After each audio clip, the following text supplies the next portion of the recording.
മറ്റൊരു വീഡിയോയിലേക്ക് ഏവർക്കും സ്വാഗതം. ഇന്ന് നമ്മൾ കഴിഞ്ഞ കുറച്ച് ദിവസങ്ങളായിട്ട് സോഷ്യൽ മീഡിയയിലൊക്കെ ഏറ്റവും കൂടുതൽ ചർച്ചാ വിഷയമായിക്കൊണ്ടിരിക്കുന്ന രണ്ട് വ്യക്തികളാണ് മരിച്ച ദീപക്കും ഷിംജിതയും. അവരുടെ വിഷയം വിവിധ ഡയമെൻഷൻസിൽ സോഷ്യൽ മീഡിയയിൽ ചർച്ചകൾ ഇങ്ങനെ നടക്കുന്നുണ്ടെങ്കിലും ഈ വിഷയം കേട്ടപ്പം എൻ്റെ മനസ്സിലേക്ക് പെട്ടെന്ന് വന്നത് എന്താണെന്ന് വെച്ച് കഴിഞ്ഞാൽ, ഇതിൽ നിന്ന് നമുക്ക് എന്താണ് പഠിക്കാനുള്ളത്? ഈ ദീപക്കും ഷിംജിതയും ഇവർ രണ്ടുപേരും നമ്മളെ ചില കാര്യങ്ങൾ പഠിപ്പിക്കുന്നുണ്ട്. അത്തരത്തിലുള്ള ഒന്ന് രണ്ട് കാര്യങ്ങളിലേക്ക് എല്ലാവരുടെയും ശ്രദ്ധ ഒന്ന് കൊണ്ടുവരാമെന്ന് കരുതിയിട്ടാണ് ഇപ്പോൾ ഈ വീഡിയോ ചെയ്യുന്നത്. അപ്പോൾ ഏവർക്കും വീഡിയോയിലേക്ക് സ്വാഗതം. ആദ്യം നമുക്ക് ദീപക്ക് നമ്മളെ എന്താണ് പഠിപ്പിക്കുന്നത് നോക്കാം. അത് ദീപകിനെ പറ്റി ചിന്തിക്കുമ്പം, അല്ലെങ്കിൽ അതിനെപ്പറ്റി പറയാനായിട്ട് ആലോചിക്കുമ്പം എൻ്റെ മനസ്സിലേക്ക് ആദ്യം കടന്നു വരുന്നത് എനിക്കുണ്ടായ ഒരു അനുഭവമാണ്. അതെന്താണെന്ന് വെച്ച് കഴിഞ്ഞാൽ, ഞാൻ ഈ കഴിഞ്ഞ സെപ്റ്റംബറിൽ ഞാൻ നാട്ടിൽ പോയിട്ടുണ്ടായിരുന്നു. ഞാൻ എൻ്റെ ഒരു അങ്കിളിൻ്റെ വീട്ടിൽ, നമ്മൾ നാട്ടിൽ ചെന്ന് കഴിഞ്ഞാൽ എല്ലായിടത്തും വിസിറ്റിന് പോകുന്ന ഒരു പതിവുള്ളതുപോലെ അപ്പം എൻ്റെ അങ്കിളിൻ്റെ വീട്ടിലും ഞാൻ പോയി. അപ്പം ഞങ്ങൾ സംസാരിച്ചുകൊണ്ടിരുമ്പോൾ അങ്കിളിനൊരു മോളുണ്ട്. അപ്പോൾ അവൾ അവിടെ സെറ്റ് ഇരുന്നിട്ട് ഫോണൊക്കെ നോക്കിക്കൊണ്ടിരിക്കുന്നുണ്ട്.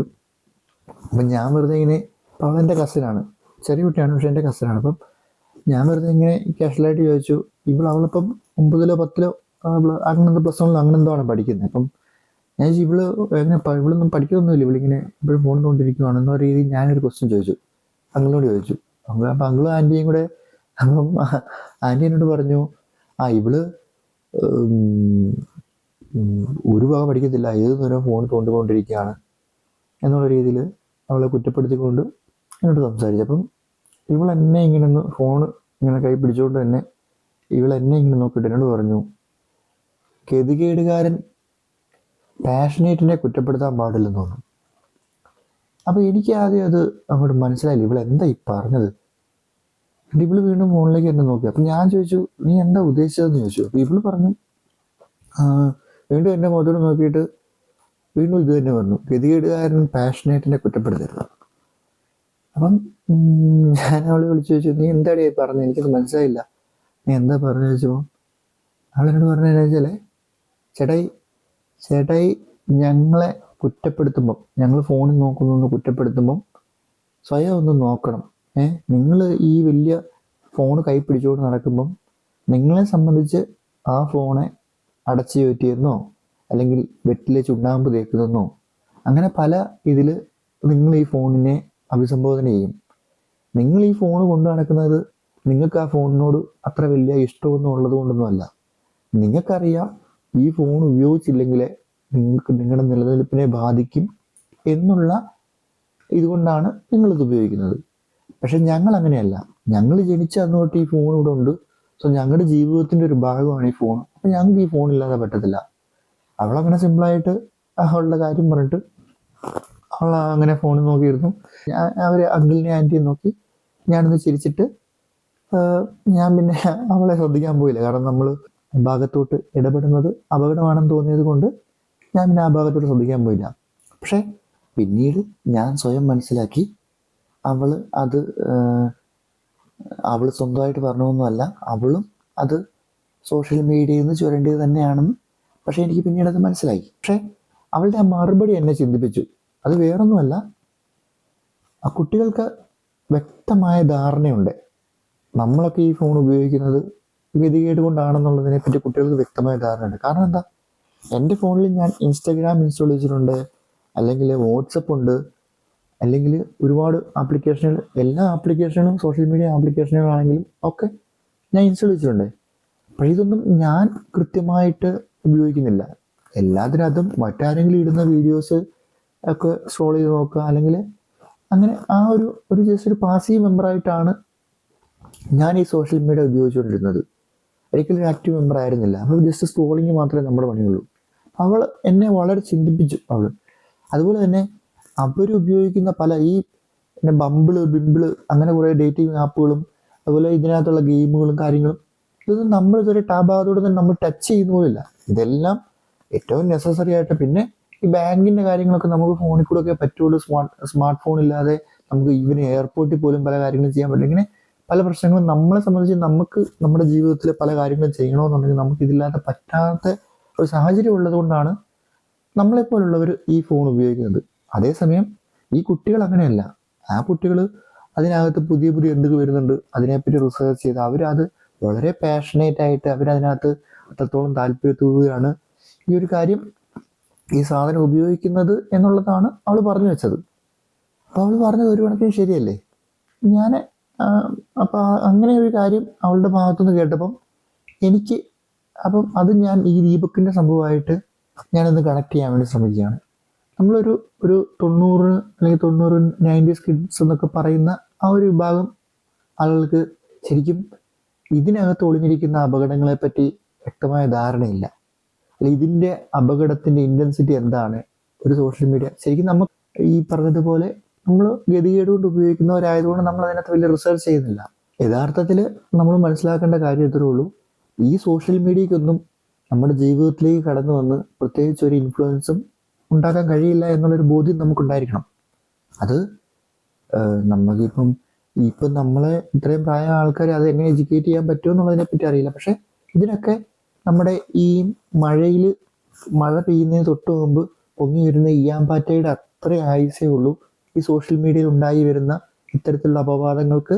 അത് നമ്മളുടെ ജീവിതത്തെ ഒന്നും എടുത്തിട്ട് മറിക്കാനുള്ള കപ്പാസിറ്റി ഇല്ല. അത് ജസ്റ്റ് ഒരു മൂട് പടലം പോലെയാണ്, അങ്ങനെ മനസ്സിലാക്കണം. അപ്പം ദീപക് ഈ ഒരു ചെറിയ ഇഷ്യൂവിനകത്ത് അയാൾ ആത്മഹത്യ ചെയ്തതിൻ്റെ ഒരു കാരണം അതിനെപ്പറ്റി ഒരു വ്യക്തമായ ധാരണയില്ല, അല്ലെങ്കിൽ ഇതിനെ എങ്ങനെ ഹാൻഡിൽ ചെയ്യാൻ പറ്റും എന്നതിനെപ്പറ്റി ഒരു എഡ്യൂക്കേഷൻ ഇല്ലാത്തത് കൊണ്ട് അദ്ദേഹത്തിന് മാനസികമായിട്ട് അതിൻ്റെ ഒരു ഇമ്പാക്റ്റ് താങ്ങാനുള്ള ഒരു കപ്പാസിറ്റി ഉണ്ടായിരുന്നില്ല. അത് അതിൻ്റെ ഒരു കാരണമാണ്. അപ്പം ഇതിനകത്ത് നമ്മൾ മനസ്സിലാക്കേണ്ട ഒരു കാര്യം, നമ്മൾ ഈവൻ പുതിയ തലമുറയിൽപ്പെട്ട കുട്ടികൾ ഒരുപക്ഷെ അവർ ഇതിനകത്ത് ജനിച്ചു വളർന്നത് കൊണ്ട് അവർക്ക് ചിലപ്പോൾ ഒരുപക്ഷെ ഇതിനെ ഹാൻഡിൽ ചെയ്യാനായിട്ട് അവർ ഇങ്ങനെ ജനിച്ചത് അതിലേക്ക് തന്നെ ആയതുകൊണ്ട് അവർക്ക് അതിനെ ഈസി ആയിട്ട് ഹാൻഡിൽ ചെയ്യാനുള്ളൊരു കപ്പാസിറ്റി അവർ തന്നെ ഡെവലപ്പ് ചെയ്തെടുത്തിട്ടുണ്ടാവും. പക്ഷെ നമ്മൾ ഇതിനകത്തോട് ഈ പറഞ്ഞ ഗതികേട് കൊണ്ട് ഉപയോഗിക്കുന്ന ആൾക്കാരായതുകൊണ്ട് നമ്മളുടെ 90s കിഡ്സ് എന്നൊക്കെ പറയുമ്പോൾ അതിന് പുറത്തുള്ള ആൾക്കാർ ഇത് ഉപയോഗിക്കുമ്പോൾ ഇതല്ല. ഇപ്പം ഈ AI വീഡിയോയ്ക്കും ഒക്കെ അല്ലെങ്കിൽ പല നടിമാരുടെ പോസ്റ്റുകൾക്കും ഒക്കെ അല്ലെങ്കിൽ റോങ് ആയിട്ടുള്ള ഇപ്പോഴും പല പോസ്റ്റുകൾക്കും പ്രായമായവരൊക്കെ കമൻ്റ് ഇടുന്നത് കണ്ടിട്ടുണ്ട്. അത് മോശമായിപ്പോയി, അല്ലെ അങ്ങനെയാണ് ഇങ്ങനെയാണ് നെഗറ്റീവായിട്ടും പോസിറ്റീവായിട്ടൊക്കെ അവർ കമൻ്റ് ഇടുന്നത്. അപ്പോൾ ഈ കമൻറ്റ് ഇടുന്നതിൻ്റെ കാരണം എന്താണെന്ന് വെച്ച് കഴിഞ്ഞാൽ അവർക്കറിയില്ല ഇത് AI വീഡിയോ ആണെന്നോ അല്ലെ അതറിയില്ല. അവരിത് ഒറിജിനൽ വീഡിയോ ആണെന്ന് വെച്ചാൽ അതിന് കമൻ്റ് ഇടുന്നു. അപ്പം ഈ ഫോൺ ഉപയോഗിക്കുമ്പം അതിനെപ്പറ്റി വ്യക്തമായ ധാരണ ഇല്ലാഴിക, അതുപോലെ തന്നെ ചെറിയ ചെറിയ പ്രശ്നങ്ങളെ ഹാൻഡിൽ ചെയ്യാൻ പറ്റാഴിക, ഇതൊക്കെ നമ്മൾ അഡ്രസ്സ് ചെയ്യപ്പെടേണ്ട പ്രശ്നം തന്നെയാണ്.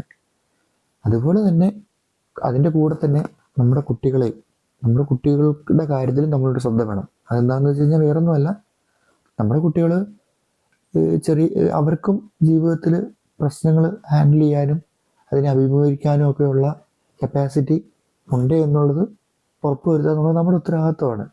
അപ്പം അത്തരം ഉത്തരവാദിത്തം എന്നുള്ള ചെറിയ അവരവരുടെ പ്രശ്നങ്ങൾ അവർക്ക് ഹാൻഡിൽ ചെയ്യാൻ കൊടുക്കുകയും അവരുടെ എല്ലാ കാര്യങ്ങൾക്കകത്തോടെ നമ്മൾ ഇടപെട്ട് അതിനെല്ലാം സ്പൂൺ ഫീഡ് ചെയ്യുകയും ഒക്കെ ചെയ്യുന്ന അത്തരത്തിലുള്ള ഒരു മെത്തഡോളജിയിൽ നിന്ന് മാറി നിന്നിട്ട് അവരുടെ പ്രശ്നങ്ങൾ നമ്മൾ ദൂരെ നിന്ന് അവരെ നോക്കുക, അവരെ പഠിക്കുക, അവർക്ക് തന്നെ ഹാൻഡിൽ ചെയ്യാൻ പറ്റുന്നുണ്ടോ എന്നുള്ളത് നമ്മൾ ശ്രദ്ധിക്കുക.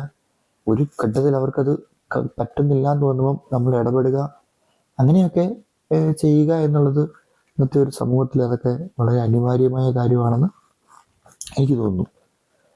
അതാണ് എനിക്ക് ദീപക്കിൻ്റെ സൈഡിൽ നിന്ന് നമുക്കിപ്പോൾ ഇനി വരാനിരിക്കുന്ന ദിവസങ്ങളിൽ നമ്മളെപ്പോലുള്ളവർക്ക്, ഞാനൊരിക്കലും പുതിയ തലമുറയ്ക്കൊന്നും പറയാൻ പറ്റില്ല. കാരണം ശരിക്കും പുതിയ തലമുറയ്ക്കല്ല ഇതിന് എഡ്യൂക്കേഷൻ വേണ്ടത്, പഴയ തലമുറയ്ക്കാണ് ഈ ഒരു കാര്യത്തിനകത്ത് എഡ്യൂക്കേഷൻ വേണ്ടത്. ഞാനത് അങ്ങനെ പറയാനാണ് ആഗ്രഹിക്കുന്നത്. അതാണ് ആ ഒരു സൈഡ്. പിന്നെ നമ്മുടെ ഷിംജിതയുടെ സൈഡിൽ നിന്ന് നമുക്ക് എന്താണ് പഠിക്കാനുള്ളത്? അത് വളരെ സിമ്പിളാണ്, കാര്യം വളരെ സിമ്പിളാണ്. നമ്മളൊക്കെ ഈ ഗൂഗിൾ മാപ്പ് യൂസ് ചെയ്യുന്നുണ്ടാവുമല്ലോ. ഗൂഗിൾ മാപ്പിനകത്ത് ഗൂഗിൾ സ്ട്രീറ്റ് വ്യൂ എന്ന് പറയുന്നൊരു ഓപ്ഷൻ ഉണ്ട്. ആ സ്ട്രീറ്റ് വ്യൂവിൻ്റെ ഓപ്ഷൻ നമ്മൾ എടുത്ത് നോക്കിക്കഴിഞ്ഞാൽ നമുക്ക് കാണാം, ഇന്ന് നമ്മുടെ കേരളത്തിൻ്റെ ഒരുമാതിരിപ്പെട്ട മുക്കും മൂലയും അരിച്ചു പിറക്കി ആ ഒരു സ്ട്രീറ്റ് വ്യൂവിനകത്ത് നമുക്ക് അതിനകത്ത് നമുക്ക് പോയിട്ട് നമുക്ക് കാണാൻ പറ്റുന്ന രീതിയിൽ അവരത് ഡെവലപ്പ് ചെയ്ത് വെച്ചിട്ടുണ്ട്. അപ്പോൾ അവരതിൻ്റെ ഇമേജസ് ക്യാപ്ചർ ചെയ്താണ് അതങ്ങനെ ചെയ്തേക്കുന്നത്. പക്ഷേ വളരെ ശ്രദ്ധിച്ച് നോക്കിയാൽ നമുക്ക് കാണാൻ കഴിയും, ഒരു വ്യക്തിയുടെ മുഖം അവരുടെ ആ ഒരു ആപ്ലിക്കേഷനകത്ത് പതിഞ്ഞിട്ടുണ്ടെങ്കിൽ അവരത് ബ്ലർ ചെയ്യും. ഒരു വണ്ടിയുടെ നമ്പർ അതിനകത്ത് പതിഞ്ഞിട്ടുണ്ടെങ്കിൽ അവരത് ബ്ലർ ചെയ്യും. അതൊരു ഇൻ്റർനാഷണൽ പ്രോട്ടോക്കോളാണ്. എന്ന് വെച്ച് കഴിഞ്ഞാൽ ഒരു വ്യക്തിയുടെയോ അല്ലെങ്കിൽ ഒരു സ്ഥാപനത്തിലെ അല്ലെങ്കിൽ ഒരു നമ്പർ, ഒരു വണ്ടിയുടെ നമ്പർ, അല്ലെങ്കിൽ ഒരാളുടെ പേഴ്സണലായിട്ടുള്ള ഡേറ്റ ആർക്കും പോയിട്ട് വീഡിയോ എടുത്ത് സോഷ്യൽ മീഡിയയിലായിട്ട് അല്ലെങ്കിൽ എവിടെയെങ്കിലും പോസ്റ്റ് ചെയ്യാനായിട്ട് ഉള്ള റൈറ്റ് ഇല്ല. പക്ഷേ നമുക്ക് വീഡിയോ എടുക്കാൻ പാടില്ല എന്ന് പറയുന്നില്ല, പക്ഷേ പബ്ലിക്കായിട്ട് പോസ്റ്റ് ചെയ്യാനായിട്ടുള്ള റൈറ്റ് നമുക്കില്ല എന്നുള്ളത് നമ്മൾ മനസ്സിലാക്കണം. പക്ഷേ നമുക്കെതിരെ ഒരു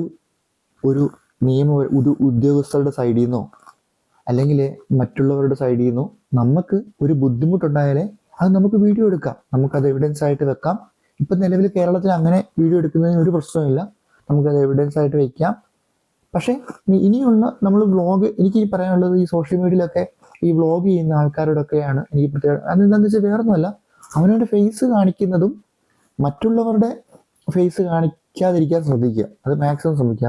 അത് ആ ഭാഗം ഒന്ന് ഈ പറഞ്ഞ പോലെ സ്ട്രീറ്റ് വ്യൂവിനകത്ത് കാണുന്ന പോലെ ഒന്ന് ബ്ലർ ചെയ്തിട്ട്, നമുക്ക് ഈ പറഞ്ഞ പോലെ ഈ ഷിംജിതയ്ക്കാണെന്ന് പറഞ്ഞാലും അവൾക്കിപ്പം ഇനി സപ്പോസ് അവൾക്കത് ഒരു ബസ്സിൽ അവൾക്കൊരു ലൈംഗിക അതിക്രമം ഉണ്ടായതാണെന്ന് കരുതിക്കോ, അതിനെതിരെ പരാതിപ്പെടാൻ താല്പര്യമില്ല, പക്ഷേ ഒരു സോഷ്യൽ അവയർനെസ് കൊടുക്കാൻ താല്പര്യമുണ്ട് എന്നുണ്ടെങ്കിൽ അതിന് ഈ ദീപക്കിൻ്റെ ഐഡന്റിറ്റി വെളിപ്പെടുത്തേണ്ട കാര്യമില്ല. ഏതോ ഒരു പുരുഷൻ ഏതോ ഒരു പെണ്ണിനോട്, അല്ലെങ്കിൽ അവളോട് തന്നെ ആയിക്കോട്ടെ, അവളോട് തന്നെ ഒരു ബസ്സിൽ അതിക്രമം കാണിച്ചു എന്ന രീതിയിൽ അയാളുടെ ഐഡന്റിറ്റി മനസ്സിലാവാത്ത രീതിയിൽ അത് ബ്ലർ ചെയ്ത് അവളത് സോഷ്യൽ മീഡിയയിൽ പോസ്റ്റ് ചെയ്യാറുണ്ടെങ്കിൽ ഈ ദീപക്കാണെന്നുള്ളത് ആർക്കും മനസ്സിലാവില്ലായിരുന്നു, ഈവൻ അയാൾക്ക് പോലും മനസ്സിലാവില്ലായിരുന്നു. എന്നാൽ ഇങ്ങനെ ഒരു കാര്യം നടന്നതായിട്ട് നമുക്ക് ഒരു പബ്ലിക് അവയർനെസ് ആണ് നമ്മൾ ഉദ്ദേശിക്കുന്നുണ്ടെങ്കിൽ അത് പോസിബിൾ ആയനെ. അത് നമുക്കൊരു പാഠമാണ്. നമ്മൾ പുതിയ വ്ളോഗേഴ്സായിട്ട് വരുന്ന അല്ലെങ്കിൽ ഇപ്പം വ്ളോഗ് ചെയ്തുകൊണ്ടിരിക്കുന്ന ആൾക്കാർ നമ്മൾ ഇച്ചിരി കൂടെ നമ്മൾ അതിനകത്ത് കോഷ്യസ് ആവേണ്ടതുണ്ട്. മറ്റുള്ളവരുടെ വീഡിയോസൊക്കെ എടുത്ത് പോസ്റ്റ് ചെയ്യുമ്പോൾ മാക്സിമം അത് മുഖമൊക്കെ ഒന്ന് ബ്ലർ ചെയ്ത് ഇത് പോസ്റ്റ് ചെയ്യാവുന്നുണ്ടെങ്കിൽ നമുക്ക് ഭാവിയിൽ നമുക്കതിനകത്ത് ഒരു ബുദ്ധിമുട്ടുണ്ടാകാതെ നമുക്കത് നിലനിർത്തിക്കൊണ്ട് പോകാൻ കഴിയും. പിന്നെ അതിനകത്ത് എനിക്ക് മറ്റൊരു വളരെ ഇതിനകത്ത് ഏറ്റവും പ്രധാനപ്പെട്ട ഒരു കാര്യമായിട്ട് എനിക്ക് പറയാനുള്ളത് എന്താണെന്ന് വെച്ച് കഴിഞ്ഞാൽ, നമ്മൾ ഒക്കെ കണ്ടതാണ്, നമ്മുടെ കേരളത്തിൽ നിന്ന് പോയ ഒരു ടൂറിസ്റ്റ് ബസ് അപകടത്തിൽപ്പെട്ട ഉടനെ നമ്മൾ ആ ടൂറിസ്റ്റ് ബസ്സിൻ്റെ കളർ കാരണമാണ് അപകടം ഉണ്ടായത് എന്നുള്ള ഒരു മുൻവിധിയോടുകൂടി നമ്മുടെയൊക്കെ ടൂറിസ്റ്റ് ബസ്സുകളെല്ലാം പിടിച്ച് വെള്ള പെയിൻ്റ് അടിച്ചത് നമ്മൾ കണ്ട കാര്യമാണ്. നമ്മൾ ഗവൺമെൻറ് ചെയ്ത കാര്യമാണ്, നമ്മൾ കണ്ടതാണ്. എല്ലാ ടൂറിസ്റ്റ് ബസ്സും ഒറ്റ രാത്രി കൊണ്ട് വെള്ളം അടിപ്പിച്ചു, നമ്മൾ കണ്ട കാര്യമാണ്. അതുപോലെ തന്നെ ഇതേപോലെ തന്നെ നമ്മൾ കണ്ട മറ്റൊരു കാര്യമാണ്, നമ്മുടെ ചെറുപ്പക്കാർ, ഈ ബൈക്കേഴ്സായിട്ടുള്ള ചെറുപ്പക്കാർ അവർ പോകുമ്പോഴത്തേക്കിനും ഹെൽമെറ്റിൽ ക്യാമറ വെച്ചിട്ട് പോകുന്നു. അപ്പോൾ നമ്മുടെ MVDയും മറ്റു ഉദ്യോഗസ്ഥരും അവർക്കെതിരെ കാണിക്കുന്ന നിയമത്തിന് അനുസൃതമല്ലാത്ത അവരുടെ കയ്യിൽ നിന്ന് പൈസ പിടിച്ചു വാങ്ങിക്കുകയോ അല്ലെങ്കിൽ അവരുടെ ആവശ്യമില്ലാത്ത കേസുകൾ ചാർജ് ചെയ്യുകയോ ഒക്കെ ചെയ്യുന്നത് അവർ വീഡിയോയിൽ പകർത്താൻ തുടങ്ങിയപ്പം ഉദ്യോഗസ്ഥർ ക്യാമറ ഓഫ് ചെയ്യുമെന്ന് പറഞ്ഞാൽ അവരെ കൊണ്ട് ബലമായിട്ട് ക്യാമറ ഓഫ് ചെയ്യിക്കുന്ന ഒരുപാട് വീഡിയോസ് നമ്മൾ കണ്ടതാണ്. അപ്പം ഇന്ന് നമുക്ക് കേരളത്തിലെ ഒരു സിറ്റുവേഷൻ നമ്മൾ മനസ്സിലാക്കിയതെന്ന് വെച്ച് കഴിഞ്ഞാൽ, ഇത്തരത്തിലുള്ള കാര്യങ്ങൾ വരുമ്പം ഇപ്പം നമ്മുടെ ഗവൺമെൻറ് സംവിധാനങ്ങൾ ഒന്നും ക്ലിയർ അല്ല. നമുക്ക് അവിടെ കയറി ചെല്ലുമ്പം നമ്മളിൽ ഒരു ക്യാമറ ഉണ്ടെന്നുണ്ടെങ്കിൽ ആ ക്യാമറയെ ഭയന്നെങ്കിലും അവർ നമുക്കെതിരെ ഒരു ആവശ്യമില്ലാത്ത അനധികൃതമായിട്ടുള്ള ഒരു അവരുടെ ഭാഗത്തു നിന്നൊരു മൂവ്മെൻ്റ് ഉണ്ടാവാതെ നമുക്കതിനെ പ്രൊട്ടക്റ്റ് ചെയ്യാൻ വേണ്ടി പറ്റും. അപ്പം അത്തരത്തിലൊരു അവസരം നമുക്കുണ്ട്. ആ അവസരമാണ് ഈ ഫ്യൂച്ചറിൽ ചിലപ്പോൾ നമുക്ക് ഇങ്ങനത്തെ ഉള്ള വീഡിയോസ് ആൾക്കാർ എടുക്കുന്നതിലൂടെ നമുക്ക് ആ അവസരം നഷ്ടപ്പെട്ടു പോകാം. നഷ്ടപ്പെട്ടു പോകാൻ നമ്മുടെ ഗവൺമെൻറ് ഇതുപോലെ ഈ ടൂറിസ്റ്റ് ബസ്സിനെ വെള്ളം അടിച്ച പോലെ പെട്ടെന്നൊരു സുപ്രഭാതത്തിലാണ് പബ്ലിക്കായിട്ട് ക്യാമറ ഉപയോഗിക്കാൻ പാടില്ല, വ്ളോഗ് ചെയ്യാൻ പാടില്ല, പബ്ലിക്കായിട്ട് വീഡിയോസ് എടുക്കാൻ പാടില്ല എന്ന് ഒരു കോടതിയുടെ ഉത്തരവോ അല്ലെങ്കിൽ ഗവൺമെൻറ്റിൻ്റെ ഒരു നിയമ ഭേദഗതിയോ വരുത്തി കഴിഞ്ഞാൽ നമുക്ക് അതിനകത്ത് പിന്നെ സ്ട്രൈക്ക് ചെയ്തെങ്കിൽ മാത്രമേ നമുക്ക് പിന്നെ അതിനൊരു സൊല്യൂഷനിലേക്ക് പോകാൻ പറ്റും. നിലവിലിപ്പം നമുക്ക് ഇതിനുള്ള റൈറ്റ് ഉണ്ട്, നമുക്കിത് വീഡിയോ എടുക്കാനുള്ള ഒരു അവസരമുണ്ട്. അപ്പം ദയവ് ചെയ്ത് ഫ്യൂച്ചറിൽ ആളുകൾ വീഡിയോ എടുക്കുമ്പോൾ മാക്സിമം ഇത്തരത്തിലുള്ള കോൺട്രവേഴ്സൽ ആയിട്ടുള്ള കാര്യങ്ങളിലേക്ക് പോകാതെ മാക്സിമം നമ്മൾക്ക് കിട്ടിയേക്കുന്ന, അല്ലെങ്കിൽ നമുക്ക് യൂട്യൂബിലൂടെ വരുമാനം ഉണ്ടാക്കുന്ന എത്ര ആൾക്കാരുണ്ട്, യൂട്യൂബിലൂടെയാണെങ്കിലും ഫേസ്ബുക്കിലാണെങ്കിലും വരുമാനം ഉണ്ടാക്കുന്ന ഒരുപാട് ആൾക്കാരുണ്ട്. അപ്പോൾ അവരുടെയൊക്കെ ഈ വരുമാന മാർഗം നിലയ്ക്കുന്ന ഒരു രീതിയിലേക്ക്, അല്ലെങ്കിൽ നമ്മൾക്ക് പബ്ലിക്കായിട്ട് വീഡിയോ എടുക്കാൻ പറ്റില്ലെന്ന് പറയുമ്പോൾ ഒരുപാട് കോണ്ടൻറ്റ്സ് നഷ്ടപ്പെടും. അപ്പം അത്തരത്തിലുള്ള ഒരു മൂവ്മെൻറ്റ് ചെയ്യാണ്ട് മാക്സിമം നമുക്ക് കിട്ടിയ ആ ഒരു അവസരം നമ്മൾ മാക്സിമം യൂസ് ചെയ്തുകൊണ്ട് വീഡിയോസൊക്കെ പോസ്റ്റ് ചെയ്യുന്നതിന് മുമ്പായിട്ട് പബ്ലിക്കായിട്ടുള്ള ആൾക്കാർ എന്തെങ്കിലുമൊക്കെ കാര്യങ്ങൾ, അതായത് ആൾക്കാരുടെ പേഴ്സണലായിട്ടുള്ള കാര്യങ്ങൾ, നമ്മളിപ്പോൾ ചിലരുടെയൊക്കെ പെർമിഷൻ ചോദിച്ചിട്ടൊക്കെ എടുക്കുന്ന വീഡിയോസൊക്കെ വേറൊരു രീതിയിൽ, അതല്ലാതെ പെർമിഷൻ ഇല്ലാതൊക്കെ എടുക്കുന്ന വീഡിയോസൊക്കെ മാക്സിമം ആ വ്യക്തികൾ നമ്മൾ കയറി വരുന്നുണ്ടെങ്കിൽ അവരുടെയൊക്കെ ഫേസൊക്കെ ഒന്ന് ബ്ലർ ചെയ്ത് അങ്ങനെയൊക്കെ ഇടുവാണെന്നുണ്ടെങ്കിൽ കുറച്ചും കൂടെ നമുക്ക് സാമൂഹിക പ്രതിബദ്ധതയുള്ള ആൾക്കാരായിട്ട് കാര്യങ്ങൾ ചെയ്യുകയാണെന്നുണ്ടെങ്കിൽ നമുക്കിത് ഒരുപാട് കാലം നമുക്കിതുമായിട്ട് മുന്നോട്ട് പോകാൻ കഴിയും. ഇത് നമുക്കെതിരെ ഒരു അതിക്രമം ഉണ്ടാകുമ്പോൾ, അത് സ്ത്രീകൾക്കാണെങ്കിലും പുരുഷന്മാർക്കാണെങ്കിലും അതിക്രമം ഉണ്ടാകുമ്പോൾ ഈ ഒരു ഫെസിലിറ്റി ഉപയോഗിക്കാൻ പറ്റും. ഇത്തരത്തിലുള്ള കാര്യങ്ങൾ ഒന്ന് ശ്രദ്ധിക്കുക എന്ന് സജസ്റ്റ് ചെയ്തതുകൊണ്ട് വീഡിയോ അവസാനിപ്പിക്കുകയാണ്. നന്ദി, നമസ്കാരം.